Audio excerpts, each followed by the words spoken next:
want to look at the rental market in Australia. Now, it's so dire that in just one city alone, over 1,000 homes were taken off the rental market in 1 month as rates plummeted to a new record low. I mean, you can understand it.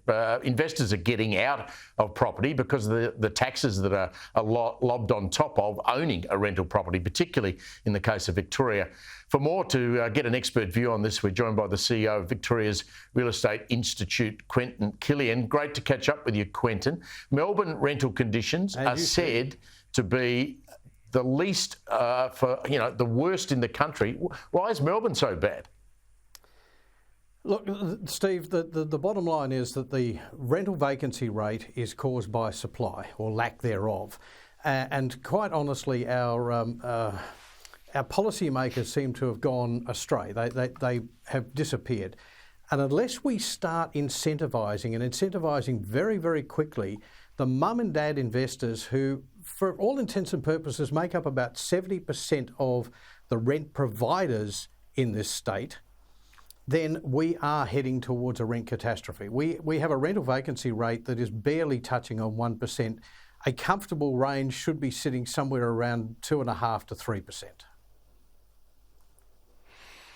Catastrophe is a very strong word, but I know you know the numbers, and that's why you've used that language. What does a rent catastrophe actually look like, Quentin? Well, you mentioned that the PropTrack study that came out the other day said that there was over 1,000 properties left the market in just this last month. If you actually look back further than that and you look at the last 12 months, we've seen around about 25% of the investors leave the market. And we know that 1 in 4, and we've done a survey of our members, 1 in 4 of the investors in this market are either looking to leave or are on the verge of leaving. Now, if you take the numbers that are in the bond register and then multiply that back, that's equating to around about 150 to 160,000 properties that are going to or are coming out of the Victorian market. That's 150,000 properties that people can no longer live in. They no longer can rent them because they're just not there. They're not in the rental market, which is an astronomical number when you're thinking about people who need a roof over their head. That's what is scaring us at the moment. I mentioned this last week, I think. I mean, when you walk around the inner suburbs of Melbourne, as I do, particularly in the inner east and inner southeast, I can't walk down a street or go around a block without seeing, in particular, Quentin, 1-bedroom apartments that are up for sale. And there's hundreds of them. And I can only presume they are investors fleeing the market because of the taxation changes, property taxation changes in particular, that were introduced by the former Andrews government, now the current Allen government. Well, not just property taxes, but also regulation. I mean, what we've seen in the May budget alone was the fact that your land tax has gone up. There's been a levy added on top of that for COVID relief. And then the threshold has come down. So the threshold where you started to pay land tax kicked in at about $300,000. That has now come down to $50,000, which means that every small investor, every person who is trying to make a go for their future is now going to be captured by land tax as well as a COVID levy on top of that.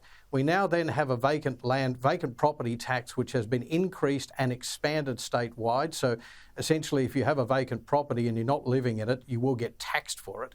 What we don't understand is why the government has to continue going just straight down the pathway of tax, punish.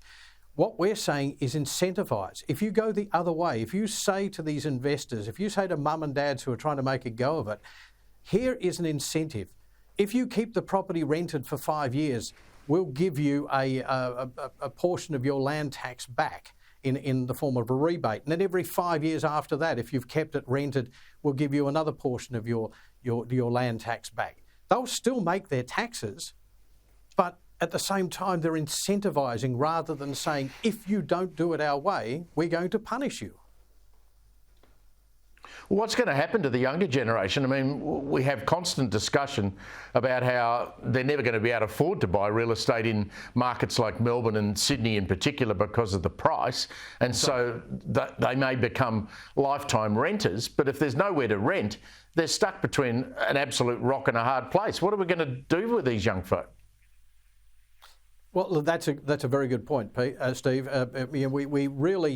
We are in a position where we need a massive injection of supply. We need to increase supply dramatically. But the problem with supply is you can't simply pop down to Bunnings and buy a block of flats or buy a suburb. It just doesn't happen. But the government has to start working on it, and they have to also look at public housing supply, not just looking at what they're calling affordable housing or build to rent. They have to bring to market a sizable quantity of social housing and public housing so that they can take the pressure off that private rental market and look after the people that need to be looked after the most. Because at the moment, they're not supplying that housing, which is pushing that cohort into the private market and putting more pressure on the low stocks that we already have in that area of the marketplace.